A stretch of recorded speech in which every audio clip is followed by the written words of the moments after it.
Hello, I'm Larissa. Welcome to Goblins of Discord. Today I'm typing Kevin Smith. This one will probably be a bit of a short one. I'm trying to get a bunch done before I have to go out because I just relaunched the server. So now I'm doing a content blitz.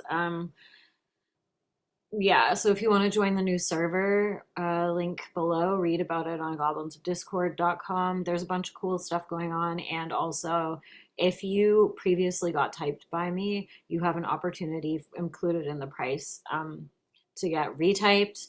The details are on Substack. I don't want to go into the spiel again, but you only have till like July 4th. That's like before July 4th because I'm a fake American.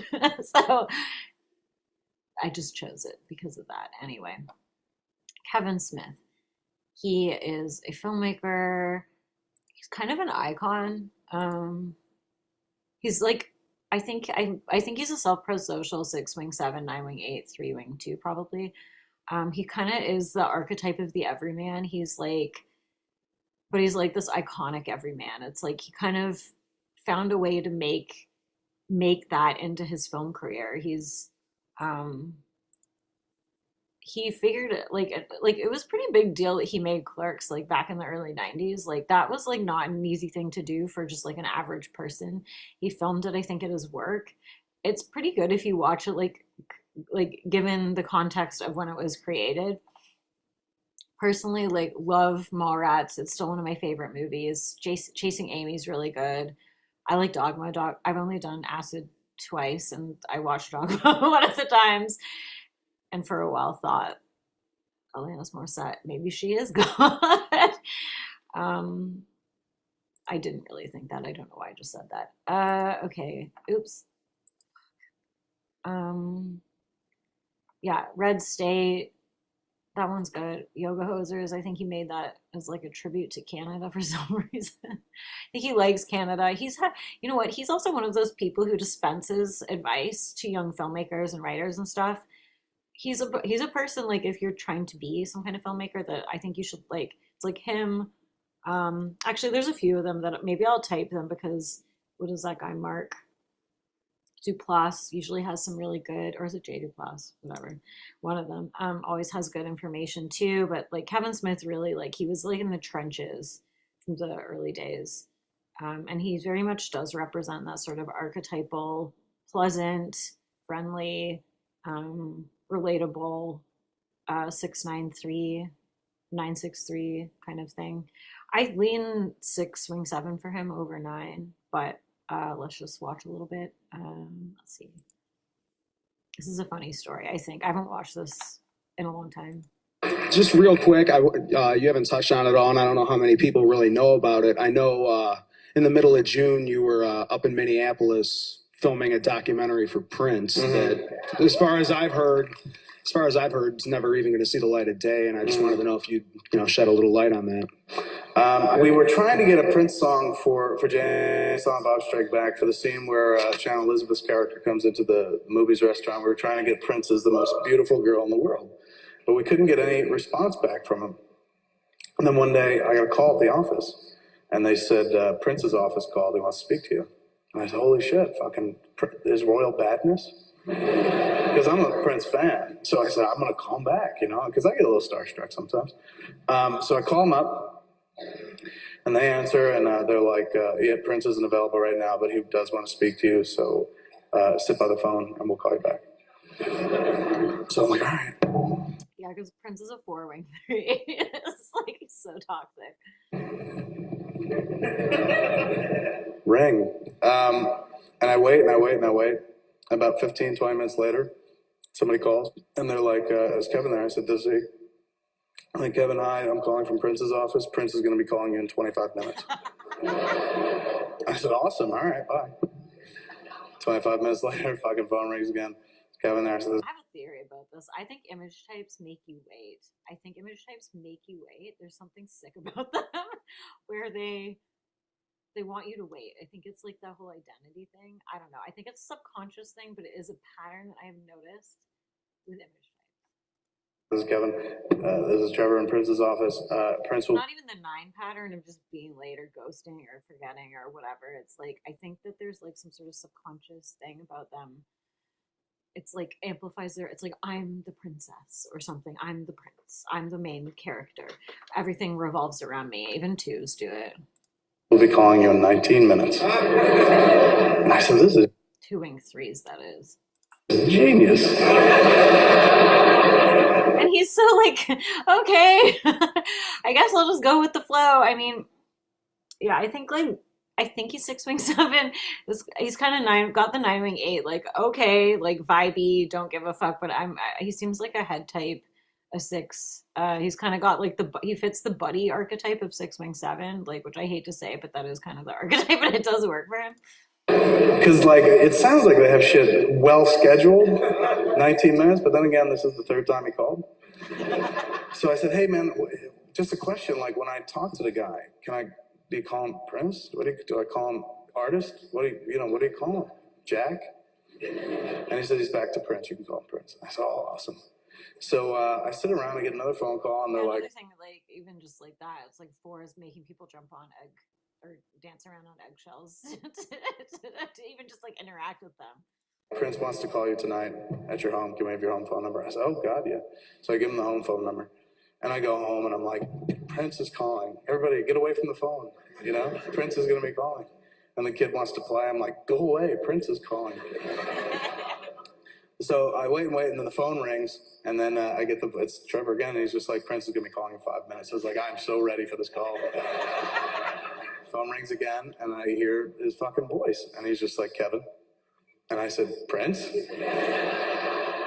Because that's his name. And he said, how you doing? I said, I'm excellent. How are you? He said, very good, very good. I said, look, I just want to tell you, I'm a huge fan. And he goes, likewise. I said, really? He goes, oh yeah, particularly Dogma. And he's like, would you like to do something together? And I said, yeah, what do you want to do? Because I'm thinking like he wants to do a musical. But it's not the musical that he wants to do necessarily. He starts talking about Dogma. And he's just like, I really enjoyed Dogma. I thought it was incredible. I thought the message was great. And went on at great lengths about it. And I'm sitting there listening to him talk about it, and it's starting not to sound like the movie I made. Like a little bit, like he's got like the character names down and shit. But then there's things that he's talking about that I'm like, well, I didn't say that in the movie, did I? Like, hold on, I'm going to rewind the movie. And he starts talking more and more. I think this is also like this image type thing of rewriting reality. I'm talking about Prince instead of Smith, but it is just kind of interesting, like that interplay that he's talking about. About spirituality, religion, faith. And it becomes very apparent over the course of a half hour that Prince is way into Jesus, like really into Jesus. And if you've listened to his music, he's always had one foot in the corporal, one foot in the spiritual. He sings about Darlin' Nikki, but he also sings about God. But it felt like the pendulum swung far away from Nookie, right into the Son of God. Oh, yeah, that was his like kind of his Jehovah's Witness phase. But he has a one fix, and I think that like, anyways, not gonna get into Prince. Maybe at some point, maybe I'll do a video on him. I just wanted to show this because it is just sort of like an entertaining story, and this is kind of like old, like younger Kevin Smith. This is like he's very good at holding an audience because he's so like relatable, and like he's friendly, he's disarming, he's non-threatening, and that's kind of the 6 wing 7 thing with 9, especially 6 9 3. It's like, like we're all just people. But he is an icon, and he also has like this whole podcast where he celebrates all this nerd culture, which I won't play. And it was like called Smodcast or something. But he really he genuinely loves film and comics and supporting other artists, and yeah, he's just like a very genuine person, and I think that that's because of his type. Like he is that like everyman kind of stand-in friendly guy. Like you look at him at like these things and he's wearing like these shorts with a blazer. It's yeah, he's that archetype. I don't think I type like that many 6 9 3s on here either, so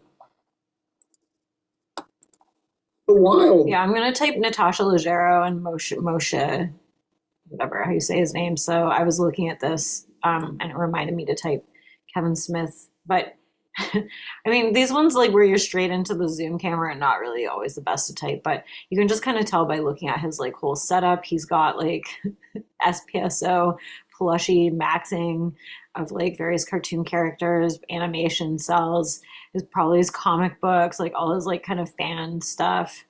Um, Because but that's humble too. It's like he's a creator, but he's also like a fan, you know? we met at the Chelsea thing years ago, but you've never mentioned that. Like that's crazy to me. I know. Number I one, know. I was a little embarrassed. Don't be embarrassed of that. Number one, you witnessed rarefied breathing, man, because that Kevin Smith just like doesn't even exist anymore. So I'm always curious, what was he like? I remember him as being so earnest and serious about fucking making pretend. I remember you were dating Joey. And you guys had some intimate moments that I thought were I was like, oh, you can just kind of like kiss on set. Okay. But like you just, but you were very, I just really liked how you talked to everyone. You weren't a tyrant. You were like really nice to the extras. Of course, you always remember that when you're an extra. Yeah, and I think this speaks volumes to his personality type too, is that he's actually nice. He was like, I don't think there's a single bad story about Kevin Smith out there, and I love nasty celebrity gossip. There's like nothing. I don't think anybody says anything bad about Kevin Smith. You're a huge tyrant now. Yeah, Kevin Smith doesn't exist anymore. Such an asshole after that movie. I learned on that movie. When you're nice to the extras, don't be nice. Nothing good comes from it. So from that moment forward, I'm now like super beyond fucking chill to the point where it's like, does he have a pulse? So I'm always curious I don't think he's a 9. I mean, I can see arguments for him being a 9. I think he's just got like a loud 9-wing-8 secondary fix. He's very self-directed. Often like 9-6-3s, like 9-core 6-3s will sort of just like merge into the lane that other people are in around them, like not to be rude. Not to say that like 9s don't have their own stuff, but they'll often just kind of merge into the other person's lanes and then sort of figure it out from there, like while they're floating with the rest of the stream. But he sort of was figuring out himself, like he was kind of doing his own self-directed, and 6s are hard workers, and I think he really like wanted to be a part of this thing that he was sort of idolizing on some level, and he had the kind of tenacity to do it, or had the drive to do it. And like 6s aren't assertive types, but they are industrious, and especially with self-pres, Dom. The younger version of me was like, because I remember being so sincere, so earnest, and like here, like you look at Clerks, which is inarguably a very funny movie, and the guy who made it the whole time was like, he saw himself as more of a filmmaker than a comic. And it took me probably about 10 years into my career to realize like, oh, you're a fucking comedian. That's all you are. Like, you've made a film or two, but like at the end of the day, like you reach for the lowest hanging fruit and try to make people fucking laugh on a regular basis. And there was a point in my career where people like, he's gonna be a thing. There was an article, I forget where it was. Yeah, and like he's doing a lot of like head type ping ponging too. He's not doing the 9 sort of. 9s can kind of get on when 9s get on a on a tip, they can just talk and talk sometimes. But he seems very like, in his self, and likes to not talk about himself in a narcissistic way. I think he's just sort of like speaking about like his lore, if you will. It's not really, he's not bragging like a 3, or trying to frame it in this like kind of self-positive light. It's just sort of, he's just kind of like stating the facts of what happened. Maybe New York Magazine, it was called like The Next Scorsese, and they had all these fucking famous film critics pick what filmmaker would be the next Scorsese. And some people picked like Wes Anderson, some people picked did they pick Eddie Burns? No. McG had to be in there. Oddly enough, no. And then I was Andrew Saris picked me to be like the next Scorsese, which was the farthest thing from the fucking truth. So there was a time. And then there's the self-deprecating like Six stuff as well. Time in my career where like I was considered like a classy filmmaker, and more importantly, I considered myself a classy filmmaker. And then somewhere along the way, probably after Dogma, I'm sure he didn't really consider himself a classy filmmaker, but I'm sure he did take it seriously, as he would. Like I don't know who would be flippant about making. I mean, I guess sevens can be baby flippant, but it wouldn't be. I don't know. I think if you're gonna put it takes so much work to make a movie. Anyway. Probably by Jay and Silent Bob Strike Back, I learned to not take it all so very seriously. Now, if you chart the growth or lack of in my films, most people will be like, well, Jay and Silent Bob Strike Back is when the movie starts sucking or something like that. But for me, that's when the job starts getting fun. That's when I realize, oh my God, like I'm literally paid to make pretend for a living. This is fucking fantastic. Why are you so serious about yourself? Like the first year of my career, you know, I was like a flavor of the month and shit like that. And that lasted for like a year long. And because it said something about being Gen X at the right moment, at the right time, then they were like, you're a fucking spokesman for Gen X. And I wasn't prepared for any of that shit. I didn't know how to deal with it. So I just approached it very earnestly. Like I never thought of myself as a filmmaker as much as a writer who just happened to direct his own films. Yeah, and this is all just sort of like the pragmatic, non-self-aggrandizing. I mean, I could see an argument for Nine Wing One Fix maybe, but I don't know. I don't really think so. He's too kind of mellow for a six, and I do think he is a six, so I think he's just kind of got that like chill on the beanbag. I mean, in these like later photos, he looks like he could be wing one, but I think this is just a six and age. I don't know why he keeps doing this face, but yeah, this is kind of his classic six faces, which maybe sixes want to know that they do this so they can stop doing it. Not that I'm going to tell you how to make a photo, but. And it took me a while, like from 94 till by the time I got to Jay and Silent Bob Strike Back, to loosen my sphincter, in my estimation. So it's lovely to hear that on Chasing Amy that I was talking to the extras. Well, here, actually, this is a great point because what he's discussing is like, or saying without saying, is like how you see yourself versus what you actually behave like, and how you actually behave is closer to what your actual type is versus how you feel. How you feel dictates how you behave, but you could be feeling like, I'm very serious and da da da, but then on the outside, you're like kind of making light on set and making sure everyone's comfortable and being a nice guy and all of this, but inside you might be feeling something else. But it's like how you express that is how your type kind of works. It's the external stuff. And I think like, I know there's like a battle around this subject specifically in various groups, but that's how I see it. So then his alter ego would be like 793. So if he's six wing seven, so 9793, which is also like a fun type. Like it's the fun, silly, and it seems like he's kind of like maybe leaned into it a little bit more. Like he said with his, I don't know, that looks like horror. He's got some like horrifying stuff. Like I'm never gonna watch Tusk. Never gonna watch Tusk. Can't watch that. So I don't know. Yeah, it doesn't make sense for him to be like a wing 163 or a wing 863. I think he's just a good vibes six, but I think that like this is like a good demonstration actually of six, because you got sixes with a one fix, for example, and it totally changes the energy. Or sixes with an eight fix totally changes the energy to be like more ratcheted up and, you know, either judgmental or like counterphobic and like, oh, I'm a tough guy. And then you get like a six wing seven with a nine wing eight, and it's way more chill and like, yeah, wanting to just kind of hang around and do some stuff. And it's not the same level of, but I don't know. Does he seem like he has churning fear and anxiety? And I was still like a nice guy, and I wasn't taking it all so seriously. Well, that could be part of the serious thing, actually. Well, you are an auteur. I mean, those aren't that common. Someone who writes, directs. I mean, it's your nowadays, single vision. nowadays, that's, you know, as common as fucking herpes. Like, turn on Netflix and every streaming series is auteur driven. It's a writer who creates all. Yeah, I think he's a 6w7.